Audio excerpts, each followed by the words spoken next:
स्वागत है एक बार फिर से आप सभी का एग्ज़ाम गुरुजी भाई अरविंद सर यूट्यूब चैनल में। वीडियो में कंप्लीट करने वाले हैं यूपी एसआई या यूपी पुलिस या फिर अगर आप कह सकते हैं रेडियो ऑपरेटर एग्ज़ाम्स के लिए मोस्ट इम्पॉर्टेंट जीके और साइंस के इम्पॉर्टेंट क्वेश्चंस को। तो चलिए बिना किसी देरी के आज के इस क्लास की शुरुआत करते हैं। उससे पहले मैं आपसे एक बात और कहना चाहूँगा कि इसके पहले जितने भी क्लासेज हुई हैं आप नहीं देखें तो ज़रूर देख लेना, प्लेलिस्ट में जाइए वहाँ से आप ज़रूर देख लेना। पीडीएफ मैं आपको दे दूँगा और ये आप अभी क्लास देख रहे हैं। पीडीएफ जो है ये आपको मॉर्निंग में मिल जाएगी। एक मिनट कलर चेंज कर लें। पीडीएफ जो है आपको ये मॉर्निंग में मिल जाएगी, ठीक है। सुबह सुबह इसकी पीडीएफ मैं टेलीग्राम चैनल एग्ज़ाम गुरुजी भाई अरविंद सर पर दे दूँगा। अब कुछ बच्चों के लिए ये होता है, देखिए मैं आपको बता दूं कि मैं क्लास की पीडीएफ जो है ये इसलिए आपको नहीं देता हूँ, कभी कभी मैं पीडीएफ नहीं देता हूँ।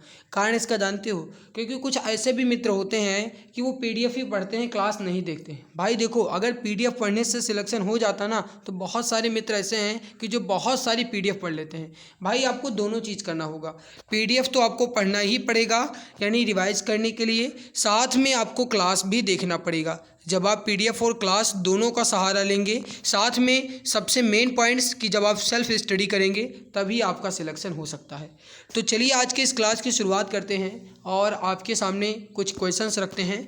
इसमें जितने भी क्वेश्चंस हैं ये आपके सारे के सारे यूपी पुलिस या यूपी एसआई में पूछे गए हैं या यूपी पुलिस कंप्यूटर ऑपरेटर में पूछे गए हैं। हम इसके कंप्लीट करने के बाद आपके साइंस के क्वेश्चंस को कंप्लीट करेंगे। साइंस के वही क्वेश्चन है जो टीसीएस द्वारा पूछे गए हैं और फिर से पूछे जाने की संभावनाएं रखते हैं। तो चलिए शुरू करते हैं फर्स्ट क्वेश्चन से। क्वेश्चन नंबर पहला है, निम्नलिखित में से कौन चिपको आंदोलन के साथ जुड़े हुए थे? यूपीएसआई परीक्षा 2017 में पूछा गया है, निम्नलिखित में से कौन चिपको आंदोलन के साथ जुड़े हुए थे? चिपको आंदोलन का मतलब यह है कि इसमें पेड़ को बचाने के लिए महिलाएं जो है पेड़ से चिपक जाती थीं ताकि उसे कोई काटे ना। ये होता था चिपको आंदोलन। चिपको आंदोलन से संबंधित जो थे वो कौन थे, आपसे ये पूछा गया है। अगर कहा जाए तो सबसे ज़्यादा श्रेय जो दिया जाता है ये दिया जाता है सुंदरलाल बहुगुणा को और उसके बाद दिया जाता है चंडी प्रसाद भट्ट को। तो मेरे प्यारे भाई, सुंदरलाल बहुगुणा और चंडी प्रसाद भट्ट ये दोनों हैं, ये दोनों चिपको आंदोलन से संबंधित हैं। तो राइट क्या हो जाएगा आपका? डी ऑप्शन, ए और बी दोनों। Option number D correct answer यहाँ पे हो जाएगा। जो मेधा पाटकर हैं, मेधा पाटकर जो हैं ये नर्मदा बचाओ आंदोलन से संबंधित हैं, ध्यान रखिएगा। मेधा पाटकर जो है नर्मदा बचाओ आंदोलन से संबंधित हैं और विनोबा भावे जो हैं ये भूदान आंदोलन से संबंधित हैं। इस बात को भी आप ध्यान रखेंगे। यहाँ पे कुछ एक्सप्लेनेशन दिया गया, उसे देख लेते हैं। एक बात मैं आपको और बता दूं कि मैं एक्सप्लेन या फिर एक्सप्लेनेशन इसलिए यहाँ पे करवा रहा हूँ। अगर वैसे तो गाइज मैं यहाँ पे बोल के भी आपको बता सकता हूँ, लेकिन बोल कर बताने से अच्छा है आपको यहाँ पे दिखाया जाए। जो लिखा है आप उसे अपने मुख से एक बार बोलो, अपना खुद का पढ़ो, तभी आप और भी समझ सकते हो। क्योंकि अगर मैं बोल कर आपको बता दूंगा तो हो सकता है कि आपको उतना ना समझ में आए जितना इसे देख कर समझ में आए। इस वजह से मैं जो इस प्लान है ये भी मैं आपको दिखा देता हूँ। पीडीएफ में भी आपको एक्सप्लेनेशन मिल जाएगा। देखिए, उत्तराखंड के वनों में शांत और अहिंसक विरोध के लिए प्रदर्शन किया गया था, जो कि आपका चिपको आंदोलन है। इसका मुख्य उद्देश्य व्यवसाय के लिए हो रही वनों की कटाई को रोकना था और इसे रोकने के लिए महिलाएं वृक्षों से चिपक कर खड़ी हो जाती थीं और इसे ही चिपको आंदोलन नाम दिया गया। इस आंदोलन के जो प्रणेता हैं ये हैं सुंदरलाल बहुगुणा और अन्य कार्यकर्ता में कहा जाए तो ग्रामीण महिलाएं और इसके अलावा चंडी प्रसाद भट्ट एक पर्यावरणविद एवं सामाजिक कार्यकर्ता थे। 1964 में दसोली ग्राम स्वराज्य संघ की स्थापना की गई, जो कालांतर में चिपको आंदोलन की एकमात्र संस्था बनी। कब? 1964 में। और यहाँ पे मैंने आपको बता दिया था कि मेधा पाटकर जो है नर्मदा बचाओ आंदोलन से हैं, विनोबा भावे जो है ये भूदान आंदोलन से हैं। ये मैंने आपको पहले भी बता दिया था। अगला सवाल है आपके सामने, भारतीय क्रांतिकारियों द्वारा गदर विद्रोह पार्टी की स्थापना कहाँ की गई थी? आपको बताना है कि भारतीय क्रांतिकारियों द्वारा गदर विद्रोह पार्टी की स्थापना जो है ये कहाँ की गई थी? यूपीएसआई परीक्षा 2021 में पूछा गया सवाल है। सही आंसर जो हो जाएगा ये हो जाएगा यूएसए, यानी कि ऑप्शन नंबर सी अमेरिका में। तो भारतीय क्रांतिकारियों द्वारा गदर विद्रोह पार्टी की जो स्थापना है ये कहाँ पे की गई? राइट हो जाएगा अमेरिका में। ऑप्शन सी करेक्ट आंसर आपका हो जाएगा। मेरे प्यारे भाई एक्सप्लेन देख लीजिए। यूएसए क्रांतिकारियों द्वारा गदर विद्रोह की जो स्थापना है ये यूएसए में की गई थी और भारत को अंग्रेजों की पराधीनता से मुक्त करना ये इस गदर पार्टी का एक मुख्य उद्देश्य था। इसे अमेरिका और कनाडा के भारतीयों ने 15 जुलाई 1913 में सैन फ्रांसिस्को नगर में बसाया था और इसे प्रशांत तट का हिंदी संघ भी कहा जाता है। ये पार्टी हिंदुस्तान गदर नाम का पत्र भी निकालती थी जो अंग्रेजी, मराठी, उर्दू और पंजाबी भाषा में छपता था। कौन सी पार्टी? तो वो हो जाएगी गदर पार्टी। आपसे एग्जाम में पूछा भी जा सकता है कि कौन सी पार्टी हिंदुस्तान गदर नामक समाचार पत्र निकालती थी, तो आप क्या कहेंगे? गदर विद्रोह पार्टी। इस संगठन ने भारत को अनेक महान क्रांतिकारी भी दिए और इस पार्टी के महान नेताओं में से हैं सोहन सिंह भाकना, करतार सिंह सराभा, लाला हरदयाल, ये जो हैं इसमें से मेन हैं। इसके अलावा भगत सिंह जैसे क्रांतिकारी भी इससे संबंधित हैं। अगला सवाल है आपके सामने, वर्ष 1961 में गोवा, दमन और द्वीप के पुर्तगाली उपनिवेशों को मुक्त कराने के लिए भारत सरकार ने कौन सी योजना अपनाया और उन नगरों को भारत में शामिल भी कर लिया? फिर से समझिए एक बार। 1961 में गोवा, दमन और द्वीप के पुर्तगाली उपनिवेशों को मुक्त करने के लिए भारत सरकार ने कौन सी योजना चलाई? सही आंसर जो हो जाएगा ये हो जाएगा ऑपरेशन विजय योजना। करेक्ट आंसर जो हो जाएगा ये हो जाएगा सी ऑप्शन, ऑपरेशन विजय। मेरे प्यारे भाई देख लीजिए, वर्ष 1961 में गोवा, दमन द्वीप के पुर्तगाली उपनिवेशों को मुक्त कराने के लिए भारत सरकार ने ऑपरेशन विजय नामक योजना अपनाई और उन नगरों को भारत में शामिल भी कर लिया। 19 दिसंबर देश के इतिहास में वह तारीख है जिस दिन भारतीय सेना ने गोवा, दमन और द्वीप को करीब 450 साल के पुर्तगाली साम्राज्य से आज़ाद कराया था। तो आपसे एग्जाम में ऐसे भी पूछा जा सकता है कि गोवा जो है ये पुर्तगालियों से कब आज़ाद हुआ था? तो आप क्या कहेंगे? 19 दिसंबर को। 18 दिसंबर 1961 को भारतीय सेना ने गोवा में ऑपरेशन विजय की शुरुआत की और 19 दिसंबर को पुर्तगाली सेना ने आत्मसमर्पण कर दिया और भारत सरकार की बार बार आज़ादी की मांग के बावजूद पुर्तगाली शासन उन इलाकों को आज़ाद करने के लिए तैयार भी नहीं थे। ऐसे में 18 दिसंबर 1961 को ऑपरेशन विजय की कार्यवाही शुरू हुई और 36 घंटे से भी ज़्यादा समय तक चलते इस युद्ध में 19 दिसंबर को भारत ने गोवा को आज़ाद करा लिया। तो 19 दिसंबर 1961 को गोवा जो है ये पुर्तगालियों से आज़ाद हो गया था और इसे आज़ाद करने के लिए कौन सा ऑपरेशन चलाया गया? तो इसे आज़ाद करने के लिए ऑपरेशन विजय चलाया गया। ऑपरेशन विजय जो है ये 18 दिसंबर से ही शुरू हो चुका और 36 घंटे बाद यानी कि 19 दिसंबर को ये जो है सक्सेसफुल हो गया। अगला सवाल है आपके सामने, अखिल भारतीय अस्पृश्यता विरोधी संघ जो है ये किस साल स्थापित किया गया था? अखिल भारतीय अस्पृश्यता विरोधी संघ जो है यह किस साल स्थापित किया गया था? राइट आंसर जो हो जाएगा ये हो जाएगा वर्ष 1932 में। करेक्ट आंसर हो जाएगा आपका वर्ष 1932 में। देखिए अखिल भारतीय अस्पृश्यता विरोधी संघ जो है ये 1932 में स्थापित हुआ था। राइट आंसर हो जाएगा आपका सेकंड ऑप्शन। एक्सप्लेन देख लीजिए, अखिल भारतीय अस्पृश्यता विरोधी संघ की स्थापना जो है ये 30 सितंबर 1932 को मदन मोहन मालवीय के नेतृत्व में बम्बई में स्थापित किया गया। तो आपसे एग्जाम में ऐसे भी पूछा जा सकता है कि जो अखिल भारतीय अस्पृश्यता विरोधी संघ की स्थापना ये कहाँ की गई? तो बम्बई में। किसके नेतृत्व में? मदन मोहन मालवीय, जिन्हें आप मदन मोहन मालवीय जिन्हें आप महामना के नाम से भी जानते हैं। इसके जो पहले अध्यक्ष थे यानी भारतीय अस्पृश्यता विरोधी संघ के, ये थे घनश्याम दास बिरला, ठीक है, और अमृतलाल ठक्कर जो हैं ये इसके मंत्री चुने गए थे।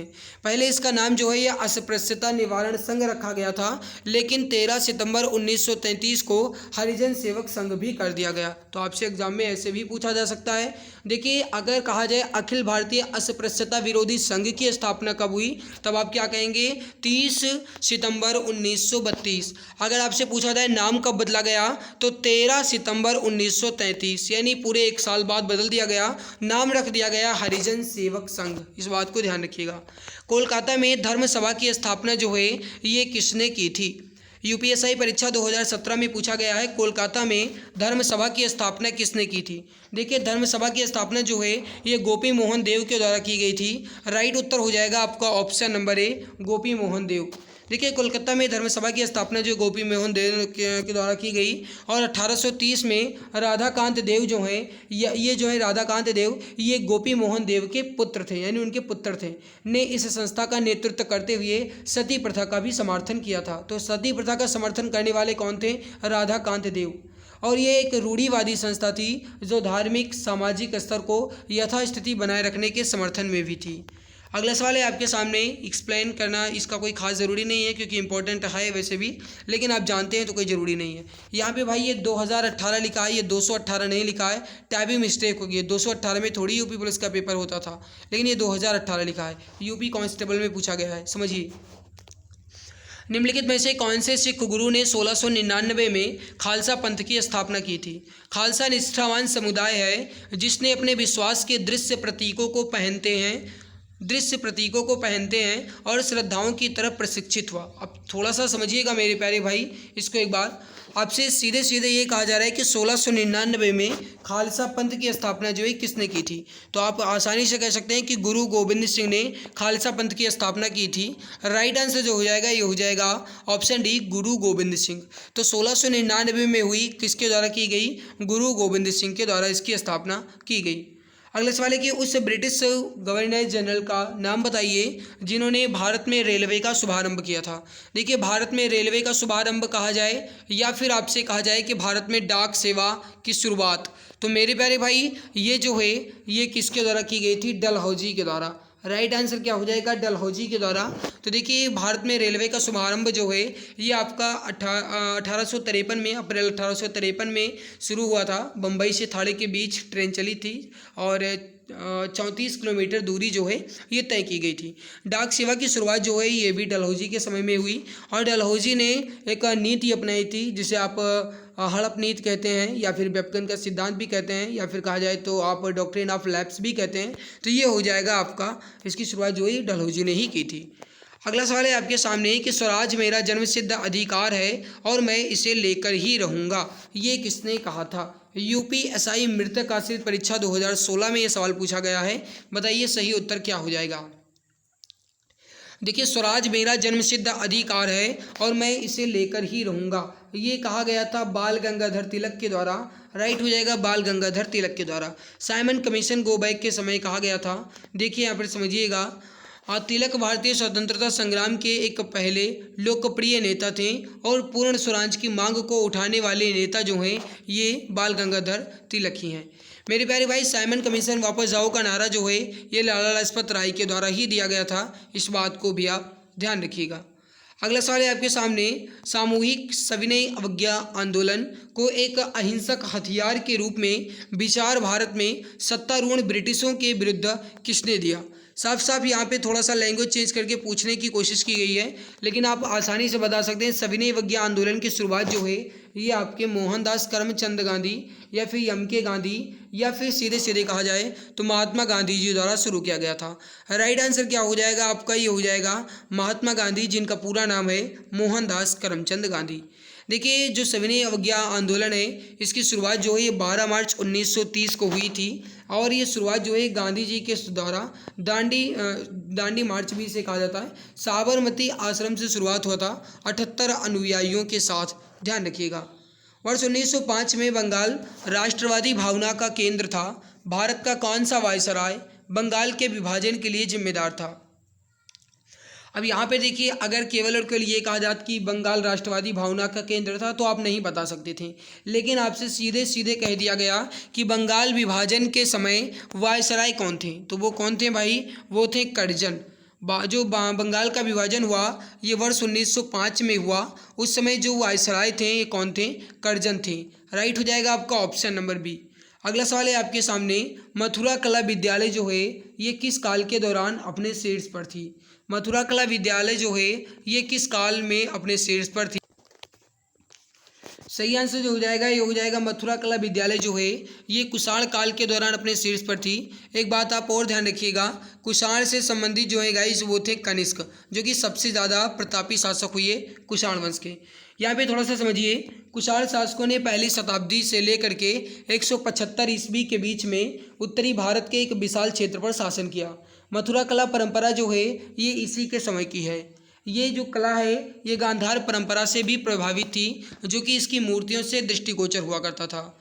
इस कला पद्धति ने बुद्ध को एक त्रियामयी प्रभाव और उत्साही रूप भी प्रदान किया था। कौन सी कला? तो गांधार कला। अगला सवाल है आपके सामने, किस राज्य में महिलाओं का विदेशी वेश साड़ी नहीं है? आपको बताना है कि किस राज्य में महिलाओं का जो मुख्य वेश है वो साड़ी नहीं है।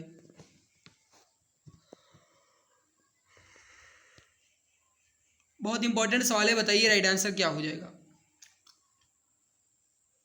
अब देखिए मेरे प्यारे भाई, इसमें समझिएगा, उत्तर प्रदेश में महिलाएं साड़ी पहनती हैं, पश्चिम बंगाल में भी महिलाएं साड़ी पहनती हैं, आंध्र प्रदेश में भी महिलाएं जो है साड़ी पहनती हैं, लेकिन अरुणाचल प्रदेश में महिलाएं जो हैं ये साड़ी नहीं पहनती हैं। अरुणाचल प्रदेश में जो महिलाएं हैं ये शाल और स्कर्ट पहनती हैं। स्कर्ट जो है ये बिना कॉलर वाली होती है, ऊपर से आस्तीन भी धारण करती हैं। अगला सवाल है कि चरकुला नृत्य जो है ये कहाँ से संबंधित है। चरकुला नृत्य जो है ये कहाँ से संबंधित है। अब देखिए यहाँ पे थोड़ा सा समझिएगा, अगर आपसे पूछा जाए चरकुला, तो चरकुला जो है आपके उत्तर प्रदेश का है। गुजरात का अगर कहा जाए तो मुख्य रूप से अगर कहा जाए सबसे ज़्यादा फेमस कौन सा है तो वो है डांडिया, जो कि नवरात्रि के समय में होता है, ठीक है, या फिर गरबा भी आप कह सकते हैं। इसके अलावा मध्य प्रदेश का कहा जाए तो मांडू हो जाएगा यहाँ का। बिहार का कहें तो गाइस बिहार का हो जाएगा जटा जटिन, ये सब जो है यहाँ के लोक नृत्य हैं। जटा जटिन, झिझिया, विदेशिया, है ना, ये सभी जो है ये कहाँ के हैं, बिहार के हैं। कर्मा, ये सब जो है बिहार का है। अगला सवाल है कि भारत के किस प्रांत में कोंकणी भाषा बोली जाती है। यूपीएसआई परीक्षा में पूछा गया है, भारत के किस प्रांत में कोंकणी भाषा बोली जाती है। भाई अगर आपको ये क्लास अच्छी लग रही है तो लाइक ज़रूर कर दिया करो, और अगर आप चैनल पे पहली बार आए हो तो सब्सक्राइब कर लेना, ताकि आने वाली हर एक नई क्लास की नोटिफिकेशन आपको समय से मिला करे। देखिए भारत के किस प्रांत में कोंकणी भाषा बोली जाती है, सही आंसर हो जाएगा आपका, ये हो जाएगा महाराष्ट्र और गोवा में। राइट हो जाएगा सेकंड ऑप्शन, महाराष्ट्र और गोवा में। कौन सा जोड़ा गलत है, बताइए इसका राइट आंसर क्या हो जाएगा।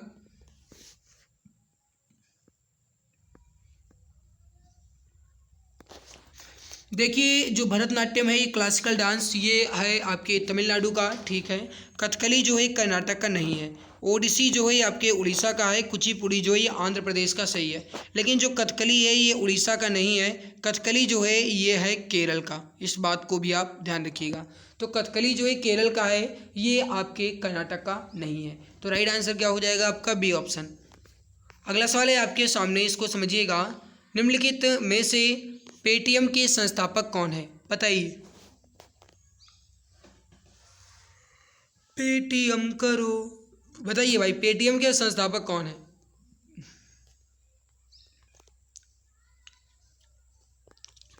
देखिए पेटीएम के संस्थापक कौन है, ये हो जाएंगे Vijay Shekhar Sharma. UP police computer operator में पूछा गया है 2016 में पहली पाली में। तो देखिए पेटीएम के संस्थापक कौन थे, तो ये हो जाएंगे विजय शेखर वर्मा।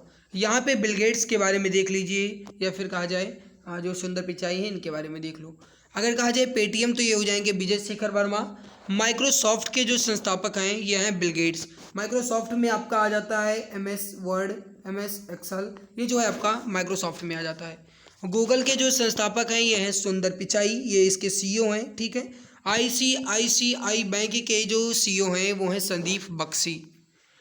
मेरे प्यारे भाई और आगे बढ़ने से पहले एक बात आपको और बता दें, अगर आप चाहें तो इस जीके के 5000 से अधिक क्वेश्चंस की इस ई बुक को 60% डिस्काउंट के साथ मात्र 39 रुपये में परचेज कर सकते हैं।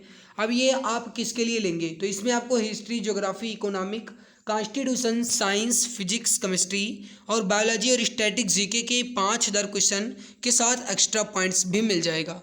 ई बुक जो है आपकी इमेज एंड कलरफुल के साथ है, और ये है व्हाट्सएप नंबर 8948667652। इस पर आप व्हाट्सएप करके इस ई बुक को आसानी से ले सकते हैं। मैं आपको ई बुक का डेमो रिव्यू दिखा देता हूँ। तो प्यारे भाई एक बार आप यहाँ पर इस ई बुक का डेमो रिव्यू देख लीजिए। सबसे खास बात ये है कि ये ई बुक है आपकी, ये UP police radio operator, UP police constable और यूपीएसआई परीक्षा को सबसे ज़्यादा टारगेट की गई है। वैसे तो अन्य एग्ज़ाम्स के लिए भी है, लेकिन सबसे ज़्यादा अगर कहा जाए कि वरीयता किसे दी गई है तो ये UP police, UP radio operator और यूपी कांस्टेबल एग्ज़ाम को सबसे ज़्यादा वरीयता दी गई है। इस ई बुक की सबसे खास बात यह है कि इस ई बुक में जितने भी क्वेश्चंस हैं ये आपके एग्ज़ाम्स के पॉइंट ऑफ व्यू से इम्पॉर्टेंट है, अपडेटेड क्वेश्चंस हैं। और मेरे प्यारे भाई ई बुक जो है आपकी इमेज एंड कलरफुल है, ताकि पढ़ने में मज़ा आए, बोरिंग बिल्कुल भी महसूस ना हो। अगर आप टारगेट करेंगे तो मात्र 20 से 25 दिन के अंदर अंदर पूरी इस ई बुक को आसानी से ख़त्म कर सकते हैं और जीके की एक अच्छी पकड़ बना सकते हैं। तो अगर आप चाहें तो 60% डिस्काउंट के साथ मात्र 39 रुपये में इसे परचेज कर सकते हैं। अगर आपको लेना है तो दिए गए व्हाट्सएप नंबर 8948667652 8948667652 पर व्हाट्सएप कीजिए। अगला सवाल है कि भारत के कौन से राज्य में सबसे अधिक सिंचित क्षेत्र है? बताइए, भारत के कौन से राज्य में सबसे अधिक सिंचित क्षेत्र है? राइट हो जाएगा आपका, ये हो जाएगा उत्तर प्रदेश में। ऑप्शन बी करेक्ट आंसर हो जाएगा, उत्तर प्रदेश में। देखिए, सबसे अधिक सिंचित क्षेत्र क्षेत्रफल के हिसाब से कहा जाए तो ये हो जाएगा उत्तर प्रदेश। और अगर कहा जाए सबसे अधिक सिंचित राज्य, वो भी कहा जाए आपसे प्रतिशत के आधार पे, तो वो हो जाएगा पंजाब। असिंचित क्षेत्र जो क्षेत्रफल की दृष्टि से है वो है महाराष्ट्र, और जो प्रतिशत की दृष्टि से है वो है मिजोरम। नहरों द्वारा सबसे ज़्यादा जो सिंचाई है ये कहाँ पे की जाती है? उत्तर प्रदेश में। नलकूपों द्वारा जो सबसे ज़्यादा सिंचाई है कहाँ पे की जाती है? तो ये भी उत्तर प्रदेश में। तालाब द्वारा जो सबसे अधिक सिंचाई है कहाँ पे की जाती है? तो ये आपकी तमिलनाडु में की जाती है। अगला सवाल है कि हीरे, सोने और प्लेटिनम का सबसे बड़ा उत्पादक कौन सा महाद्वीप है? हीरा, सोना, प्लेटिनम, इसका सबसे बड़ा उत्पादक कौन सा महाद्वीप? बताइए, राइट आंसर यहाँ पे क्या हो जाएगा? अब देखिए मेरे प्यारे भाई, थोड़ा सा समझिएगा। हीरा, सोना, पेट्रोलियम, सबसे बड़ा उत्पादक आपसे पूछा जा रहा है। राइट हो जाएगा आपका, ये हो जाएगा सेकंड ऑप्शन, अफ्रीका। अगला सवाल है आपके सामने, इसको समझिएगा। भूजल रिसाव के द्वारा रिचार्ज हो जाता है। कुछ स्थानों पर भूजल भौम जल स्तर के नीचे कठोर चट्टान के परतों के बीच चला जाता है या फिर भी इसके बीच होता है, उस जल को क्या कहते हैं? देखिए, कोई भी अगर जल है, भूजल जो है, ये अगर कठोर चट्टान के परतों के बीच में चला जाता है तो उसे एक्वीफर कहते हैं। क्या कहते हैं? उसे एक्वीफर कहते हैं। राइट उत्तर हो जाएगा, उसे एक्वीफर कहा जाता है। फर्स्ट ऑप्शन करेक्ट आंसर हो जाएगा। अगला सवाल देखिए, निम्नलिखित में से कौन सी नदी यमुना नदी की सहायक नदी नहीं है? आपको बताना है इसमें से कौन सी नदी यमुना नदी की सहायक नदी नहीं है। ऑप्शन है केन, चंबल, बेतवा, कल्याणी। इसमें से यमुना की सहायक नदी नहीं है। यूपी पुलिस कांस्टेबल 2018 में ये भी पूछा गया है। सही आंसर जो हो जाएगा ये हो जाएगा कल्याणी। कल्याणी जो ये यमुना की सहायक नदी नहीं है। और यमुना की जो सबसे बड़ी सहायक नदी है वो है गंगा। यमुना नदी जो है ये यमुनोत्री से निकलती है और प्रयागराज में गंगा नदी से मिल जाती है। अमरकंटक की जो पहाड़ी है यहाँ से गाइज आपकी नर्मदा नदी निकलती है। और यमुना पूछा जाए तो आप क्या कहेंगे? यमुनोत्री। इसको ध्यान रखिएगा, बहुत बच्चे इसमें कंफ्यूज हो जाते हैं। यमुना की जो प्रमुख सहायक नदी हैं इसमें चंबल, केन तथा बेतवा नदी जो है ये आपकी यमुना की सहायक नदियां हैं। कल्याणी जो है आपकी ये गंगा की सहायक नदी है, इसको ध्यान रखिएगा। तो अगर आपसे पूछा जाए कि कल्याणी किसकी सहायक नदी है तो आप क्या कहेंगे? गंगा की। यमुना किसकी सहायक नदी है तो आप क्या कहेंगे? गंगा की। अगला सवाल है आपके सामने। अब यहाँ पे जीके तो क्वेश्चंस आपका कंप्लीट हो चुका है। अब हम बढ़ते हैं यहाँ पे साइंस के क्वेश्चंस की तरफ। और उससे पहले भाई यही कहना चाहेंगे कि अगर आप अभी तक चैनल को सब्सक्राइब नहीं किए हैं और नए आए हो तो सब्सक्राइब जरूर कर लेना, ताकि आने वाली हर एक नई क्लास की नोटिफिकेशन जो है ये आपको समय से मिला करे। तो चलिए अब हम शुरू करते हैं आपके मोस्ट इंपॉर्टेंट क्वेश्चंस साइंस के। अब आप यहाँ पे एक बात सोच रहे होंगे कि क्वेश्चन नंबर 141 से क्यों शुरू है, क्योंकि इसके पहले हमने आपके इस बुक से यानी TCS वाली बुक से आपके 140 नंबर सवाल तक कंप्लीट करवा दिया था। तो 141 नंबर सवाल आज हम शुरू करेंगे। सवाल है कि समय के साथ वेग के परिवर्तन की दर जो है ये क्या कहलाती है? समय के साथ वेग के परिवर्तन की दर क्या कहलाती है? देखिए, समय के साथ वेग के परिवर्तन की दर, इसे आप क्या कहते हैं? बहुत बढ़िया। सही आंसर जो हो जाएगा मेरे प्यारे भाई, क्या बताएं, सब भाई सब गलत कर दिए। देखो सवाल क्या लिखा है, हम पढ़ क्या रहे हैं, हमारा दिमाग बिल्कुल भी अलग था। सवाल क्या है कि समय के साथ विस्थापन के परिवर्तन की दर, वही कहने कि सवाल क्यों नहीं समझ में आ रहा है। समय के साथ विस्थापन के परिवर्तन की दर। अब मेरे प्यारे भाई थोड़ा सा समझिए, विस्थापन के परिवर्तन की दर, विस्थापन जो है ये आपके एक तरीके से कहा जाए तो दूरी होती है और समय आपका समय ही होता है। तो और आप ये भी जानते हैं कि वेग बराबर क्या होता है, यानी वेग जो है वेग बराबर होता है आपका, ये होता है दूरी बटे समय, यानी चाल बराबर क्या होता है? दूरी बटे समय। तो विस्थापन के परिवर्तन की दर, विस्थापन आप दूरी को ही कहते हैं, तो दूरी और समय जो है ये आपका हो जाएगा वेग के बराबर। तो जो विस्थापन के परिवर्तन की दर है यानी समय है, ये किसके बराबर होगा? वेग के बराबर होगा। अगला सवाल है औसत वेग जो है इसके लिए SI मात्रक क्या है? दिमाग बिल्कुल भी अलग था, पता नहीं कहाँ चला गया था। बताइए औसत वेग के लिए एसआई मात्रक क्या है। मोस्ट इंपॉर्टेंट सवाल है, क्वेश्चन नंबर 142 है। औसत वेग यानी कि आपसे पूछा जा रहा है कि जो एवरेज वेलोसिटी है इसके लिए एसआई मात्रक क्या है। बताइए राइट उत्तर जो हो जाएगा ये हो जाएगा मीटर प्रति सेकंड। करेक्ट हो जाएगा आपका फर्स्ट ऑप्शन मीटर प्रति सेकंड। अगला सवाल देखिए, सवाल है आपके सामने, एक झील में पानी पर लोहे की लौह कीलों से भरी हुई एक नाव तैर रही है। फिर से समझिए, एक झील में पानी पर लौह कीलों से भरी एक नाव तैर रही है। जब लौह कीलें हटाई जाती हैं तो पानी के स्तर में क्या परिवर्तन होगा। देखिए समझिएगा, सवाल आपसे कह क्या रहा है मेरे भाई, समझिए फिर से। एक झील है और उसमें पानी, उसके जो पानी है उस पर लोहे से भरी, लोहे की कील से भरी एक नाव जो है वो तैर रही है। और जब लोहे की कीलें या लौह जो है ये हटाए जाते हैं तो पानी का स्तर जो है ये कैसा हो जाएगा, गिर जाएगा। ध्यान रखिएगा, राइट हो जाएगा सेकंड ऑप्शन, गिर जाएगा। एसएससी एमटीएस में पूछा गया सवाल है ये। अगला सवाल देखिए क्या कह रहा है। सवाल है कि निम्नलिखित में से कौन सा कथन किसी वस्तु के द्रव्यमान के लिए सही है।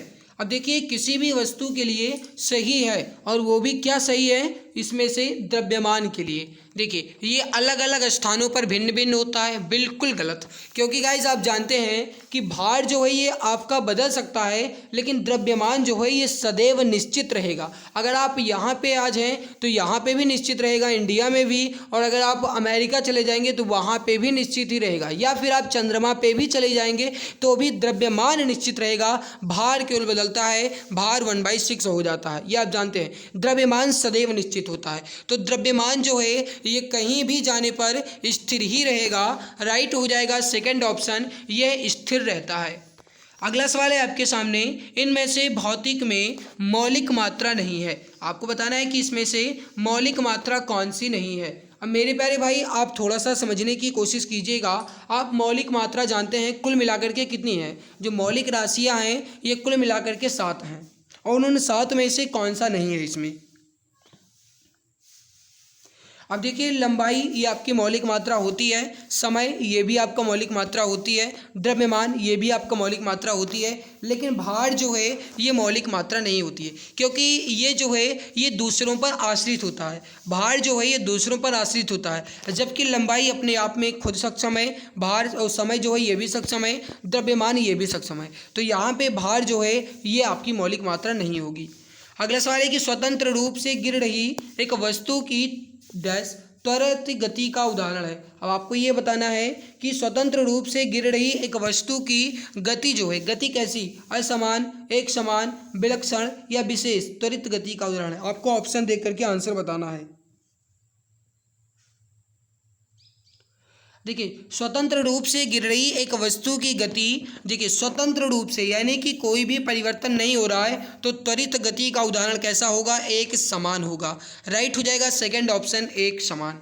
अगला सवाल देखिए, यदि वस्तु का त्वरण एक समान रूप से परिवर्तित हो रहा है तो इसका अंतिम वेग जो है ये किसके बराबर होगा। फिर से समझिए, यदि वस्तु का त्वरण समान रूप से परिवर्तित हो रहा है तो इसका अंतिम वेग जो है ये किसके बराबर होगा। राइट हो जाएगा उसके औसत वेग के 2 गुना और उसके प्रारंभिक वेग के अंतर के बराबर, यानी उसके औसत वेग के 2 गुना और प्रारंभिक वेग के अंतर के बराबर होगा उसका अंतिम वेग। राइट हो जाएगा 2 गुणे औसत वेग माइनस प्रारंभिक वेग। अगला सवाल है आपके सामने, दूरी समय आलेख का ढाल जो है ये क्या प्रदर्शित करता है। दूरी समय आलेख का ढाल जो है ये क्या प्रदर्शित करता है। राइट हो जाएगा चाल, राइट हो जाएगा फोर्थ ऑप्शन चाल। अगला सवाल है, यदि दूरी समय आलेख एक वक्र है तब ये क्या प्रदर्शित करेगा। अगर एक वक्र है तो ये असमान चाल प्रदर्शित करेगा। अगर ये एक केवल और केवल वैसे कहा जाता है कि ग्राफ है तब आप क्या कहेंगे, ये चाल को प्रदर्शित करता है। लेकिन जब आप कहेंगे कि ये एक प्रकार से वक्र है तब आप क्या कहेंगे, ये असमान चाल को प्रदर्शित करता है। अगला सवाल है कि यदि वस्तु समान समय में असमान दूरी तय करती है तो कहा जाता है कि वस्तु की गति कैसी है। अब देखिए समझिएगा, समान समय में असमान दूरी, यानी समान समय में असमान दूरी अगर तय करती है तो उसे कहा जाएगा असमान गति। क्या कहा जाएगा? असमान गति कहा जाएगा। लेकिन अगर समान समय में समान दूरी तय करे तब आप कहेंगे एक समान या फिर समान गति। ध्यान रखिएगा। अगला सवाल है कि गति से समीकरण v बराबर u प्लस AT में u जो है ये क्या प्रदर्शित करता है? अब देखिए मेरे प्यारे भाई, यहाँ पे गति का जो पहला समीकरण है वो यही है, v equal to u plus AT। ये आपके गति का पहला समीकरण होता है। दूसरा समीकरण क्या कहता है? दूसरा समीकरण होता है s बराबर ut प्लस 1/2 AT स्क्वायर। और जो आपका तीसरा होता है ये होता है v स्क्वायर बराबर u स्क्वायर धन 2as। अब यहाँ पे हमसे पूछा गया है कि जो पहला है v equal to u plus AT, इसमें u क्या प्रदर्शित करता है? अब आप बिल्कुल आसानी से बता सकते हैं कि u जो है ये इसमें प्रारंभिक वेग को प्रदर्शित करता है। सही आंसर हो जाएगा प्रारंभिक वेग को। यहाँ पे b जो है आपका ये अंतिम वेग को प्रदर्शित करता है, तो यहाँ पे मैं लिख दे रहा हूँ एक बार। देखिए, प्रारंभिक वेग को u प्रदर्शित करता है, अंतिम वेग को b प्रदर्शित करता है, और जो गतिज ऊर्जा होती है इसे आप k से प्रदर्शित करते हैं, जो स्थितिज ऊर्जा होती है इसे आप p से प्रदर्शित करते हैं। अब देखिए यहाँ पे ये जो है आपका ये हो जाएगा त्वरण, और t जो है आपका ये हो जाएगा समय, समय। ठीक है, तो यहाँ ध्यान रखिएगा। अगला सवाल है आपके सामने, जिस सार्वत्रिक गुरुत्वीय स्थिरांक का SI मात्रक क्या है? जी यानी सार्वत्रिक गुरुत्वीय स्थिरांक का SI मात्रक क्या है? सही आंसर हो जाएगा न्यूटन मीटर स्क्वायर प्रति kilogram square. Newton metre square प्रति किलोग्राम स्क्वायर, या फिर कहा जाए न्यूटन मीटर स्क्वायर किलोग्राम के पावर -2। तो यहाँ पे हो जाएगा सेकंड ऑप्शन। अगला सवाल देखिए, यदि पृथ्वी की सतह पर गुरुत्वीय त्वरण g है तो ऐसा ग्रह जिसका द्रव्यमान के बराबर तथा त्रिज्या पृथ्वी की त्रिज्या से दोगुनी हो तो गुरुत्वीय त्वरण क्या होगा? समझिए, यदि पृथ्वी की सतह पर गुरुत्वीय त्वरण g है तो ऐसा ग्रह जिसका द्रव्यमान के बराबर, जो इसका मतलब ग्रह जो है ये द्रव्यमान के बराबर और पृथ्वी की जो त्रिज्या है ये उससे दोगुनी हो तो गुरुत्वीय त्वरण जो है ये उसका चौथाई हो जाएगा। ध्यान रखिएगा, राइट हो जाएगा g/4 हो जाएगा। अगला सवाल देखिए, 1 पास्कल जो है ये किसके बराबर होता है?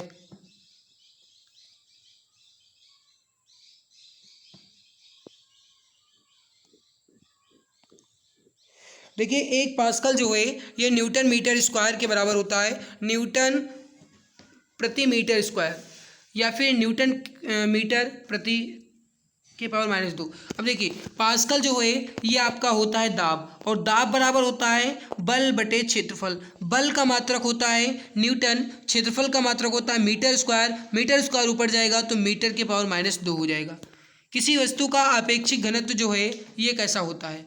ऊपर साफ साफ पहले ही लिखा गया है, वस्तु के पदार्थ का घनत्व और पानी के घनत्व का अनुपात जो है ये किसी भी वस्तु का एक आपेक्षिक घनत्व होता है। 1 मिनट फैन को ऑन कर ले भाई, गर्मी ज़्यादा लग रही है। चलिए, अगला सवाल है कि पृथ्वी के गुरुत्वीय त्वरण g का मान जो है ये कहाँ पे कम होगा या फिर कहाँ पे अधिक होगा? ऑप्शन देखने के बाद आंसर बताइएगा, जल्दबाजी नहीं करना है। बताइए राइट आंसर यहाँ पे क्या हो जाएगा? देखिए, पृथ्वी के गुरुत्वीय त्वरण g का मान जो है ये विषुवत वृत्त की अपेक्षा ध्रुवों पर अधिक होता है। जो पृथ्वी का गुरुत्वीय त्वरण g है इसका मान विषुवत वृत्त की अपेक्षा जो ध्रुव है इस पर अधिक होता है। तो सीधे सीधे आप ये याद रखिएगा कि ध्रुवों पर अधिक होता है, विषुवत रेखा पर कम होता है। ओके, चलिए आगे बढ़ते हैं। गुरुत्वाकर्षण बल का परिमाण जो है ये किसके बराबर होता है? गुरुत्वाकर्षण बल का परिमाण जो है ये किसके बराबर होता है? सही आंसर जो हो जाएगा ये हो जाएगा द्रव्यमान तथा गुरुत्वाकर्षण बल के कारण त्वरण के गुणनफल के बराबर गुरुत्वाकर्षण बल का परिमाण जो है ये बराबर होता है।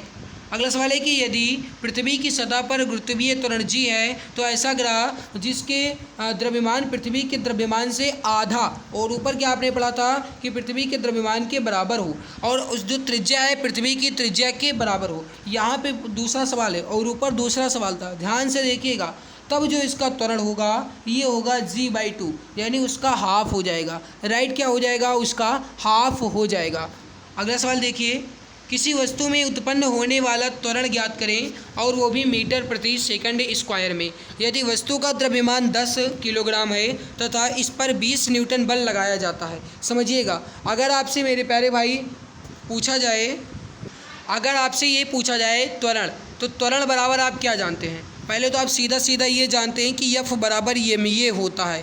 अब यहाँ से अगर आप A निकालना चाहें तो आप क्या कहेंगे? A निकालना चाहें तो आप कहेंगे कि जो इस पे F है, यानी कि इस पे जो बल है ये आपका इसके यानी कि जो इसका मास है इसके नीचे आ जाएगा, है ना, क्योंकि ये इधर गुणा में है तो इधर भाग में आ जाएगा। तो A = हो जाएगा F/m, ये हो जाएगा। ये आपका यहाँ पे फार्मूला बन जाएगा। हमसे एक्सेलरेशन ही पूछा गया है। F यानी फोर्स हमें दिया गया है 20, और यम जो है ये हमें दिया गया है 10 किलोग्राम 10, तो 10 × 10 10 दूना 20, यानी 2 हो जाएगा आपका। तो 2 मीटर प्रति सेकंड स्क्वायर जो है ये हो जाएगा इस वस्तु का त्वरण।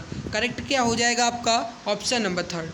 अगला देखिए, किसी वस्तु का द्रव्यमान और उत्पन्न त्वरण का गुणनफल उस पर लगने वाले डैश के बराबर होता है। सवाल बिल्कुल वही है, अभी मैंने आपको बताया, बस थोड़ा सा लैंग्वेज चेंज किया गया, भाषा बदल दी गई। किसी वस्तु का द्रव्यमान यानी मास और उसका उत्पन्न त्वरण यानी A यानी एक्सेलरेशन उसके गुणनफल के बराबर होता है। किसके गुणनफल के बराबर होता है? तो बल के गुणनफल के बराबर होता है। अभी अभी आपने देखा। राइट हो जाएगा आपका ऑप्शन नंबर A। अगला सवाल है आपके सामने, किसी पिंड के मुक्त रूप से गिरते समय इसके पथ में किसी बिंदु पर स्थिति जो ऊर्जा में जितनी कमी होती है डैश में उतनी ही वृद्धि हो जाती है। किसमें? अगर कोई वस्तु मुक्त रूप से गिर रही है और उसके पथ में किसी बिंदु पर स्थितिज ऊर्जा उतनी ही कम होगी जितनी उसकी कौन सी ऊर्जा कम होगी, ये आपको बताना है। ऑप्शन देखने के बाद बताइए और जल्दी जल्दी बताने की कोशिश कीजिए। सही आंसर हो जाएगा कि उसकी स्थितिज ऊर्जा यानी उसकी जो पोटेंशियल एनर्जी है ये उतनी ही कम होगी जितनी उसकी गतिज ऊर्जा बढ़ेगी। राइट क्या हो जाएगा आपका? First option. जितनी उसकी काइनेटिक एनर्जी अधिक होगी उतनी ही उसकी स्थितिज ऊर्जा कम होती चली जाएगी। तो राइट आंसर क्या हो जाएगा आपका? First option. अगला सवाल देखिए, यदि किसी वस्तु को ऊर्ध्वाधर दिशा में ऊपर की ओर फेंका जाता है तो अधिकतम ऊंचाई पर इसकी स्थितिज ऊर्जा या संवेग या गतिज ऊर्जा या गुरुत्वाकर्षण बल जो है ये कैसा होगा? कहने का मतलब है ऑप्शन को देखने के बाद बताइए। और भाई एक बात आपको और बता दें, अब ऐसे ही सवाल आता है, अब आपके लुल्लू वाले सवाल नहीं आते हैं, ध्यान रखिएगा।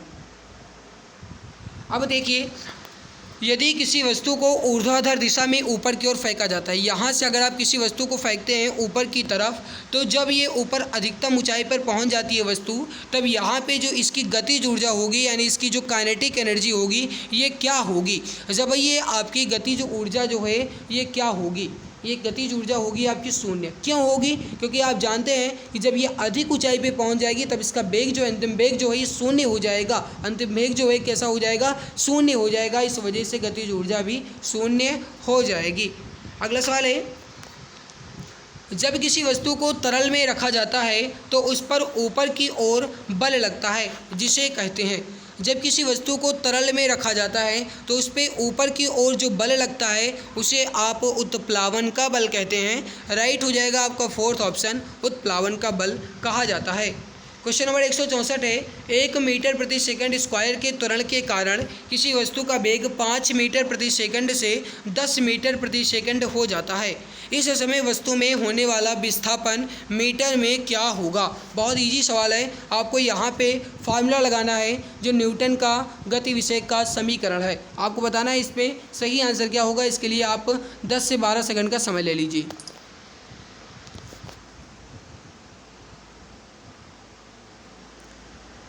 अब देखिए, आप जानते हैं कि जो आपका समीकरण 3 होता है ये होता है b² = u² धन 2as। यहाँ पे हमें क्या क्या दिया गया है? a दिया गया है यानी एक्सेलरेशन दिया गया है, v जो 5 मीटर प्रति सेकंड यानी हमें u दिया गया है, और हमें 10 मीटर प्रति सेकंड ये बढ़ जाता है या अंतिम में हो जाता है, यानी ये हमें v दिया गया है। ठीक है, तो ये b है और ये u है। हमसे पूछा क्या गया है विस्थापन, यानी हमसे यहाँ पे यस जो है ये पूछा गया है। घना आसान सवाल है, बस आपको थोड़ा सा यहाँ पे दिमाग लगाना है। अगर आप यहाँ पे इस 2as को निकालना चाहें तो आप क्या कहेंगे, 2as बराबर क्या हो जाएगा, v स्क्वायर, और ये इधर प्लस में है, ये इधर हो जाएगा माइनस में, तो v square minus you square, 2as बराबर हो जाएगा v square minus you square. तो यहाँ पे आप देखिए 2as बराबर v स्क्वायर, यानी कि अंतिम बेग क्या है यहाँ पे आपका 10, तो 10 का स्क्वायर आप करेंगे तो हो जाएगा 100 माइनस v स्क्वायर यानी 5 का स्क्वायर अगर आप करेंगे तो हो जाएगा 25, तो 100 में से अगर आप 25 घटाएंगे तो हो जाएगा 75, और इस 2 को अगर आप यहाँ पे पक्षांतर करेंगे तो ये हो जाएगा आपका 2, यानी 37.5 हो जाएगा। ए का मतलब ही नहीं है क्योंकि ए जो है आपका ये 1 मीटर प्रति सेकंड है, तो 37.5 हो जाएगा, 37.5 मीटर राइट हो जाएगा आपका सेकंड ऑप्शन। फिर से एक बार समझिए, मैं आपको यहाँ पे समझा रहा हूँ। देखिए हमें यहाँ पे फॉर्मूला कौन सा लगाना है, हमें यहाँ पे फॉर्मूला लगाना है v स्क्वायर बराबर u स्क्वायर धन 2as, v स्क्वायर बराबर u स्क्वायर धन 2as, ये लगाना है। हमें 2as निकालना है, यानी 2as बराबर v square minus you square. हमें a जो है ये 1 मीटर प्रति सेकंड स्क्वायर दिया गया है, तो इसका मतलब ही नहीं है, अगर आप a का 1 में गुणा करेंगे तो कोई मतलब नहीं है, इसको अभी फिलहाल के लिए 1 मान लो, कोई बात नहीं, 1 ही है, कोई बात नहीं।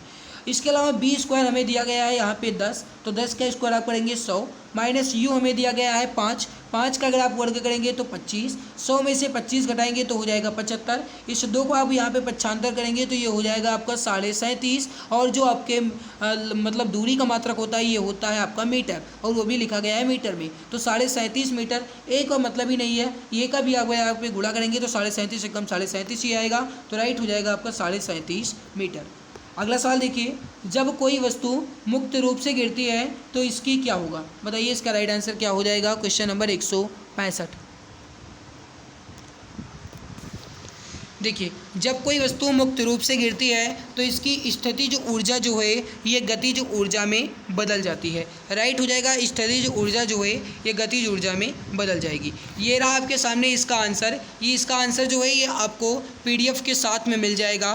पीडीएफ जो है आपको Telegram channel exam Guruji by Arvind sir पर मिल जाएगी, वहाँ से आप इसकी पीडीएफ को ज़रूर ले लीजिएगा। बाकी मेरे प्यारे भाई आज की ये हमारी मेहनत आप सभी को कैसी लगी कमेंट सेक्शन में कमेंट करके ज़रूर बताइएगा। अगर अच्छी लगी है तो लाइक करके जाना, और अगर आप चैनल पे पहली बार आए हो तो सब्सक्राइब जरूर कर लेना, ताकि आने वाली हर एक नई क्लास की नोटिफिकेशन आपको समय से मिला करे।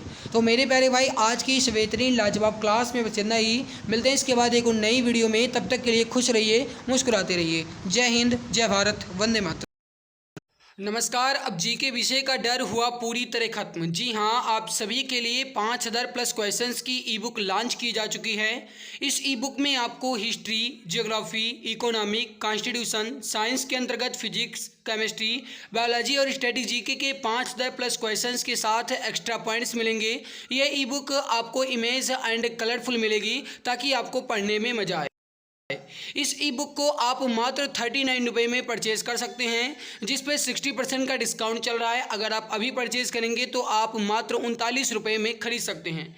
इसको खरीदने के लिए UPI ID पूजा BCI T05@OKSBI पर आपको मात्र 39 रुपये पे करना है, या फिर अन्य डिटेल्स आप व्हाट्सएप नंबर 8948667652 पे आप प्राप्त कर सकते हैं। यहाँ से भी आप परचेज कर सकते हैं। यह ई बुक आपको सभी एग्जाम्स में बहुत ज़्यादा हेल्प करेगी और आपको सिलेक्शन दिलाने में बहुत ज़्यादा मदद करेगी। बहुत बहुत धन्यवाद।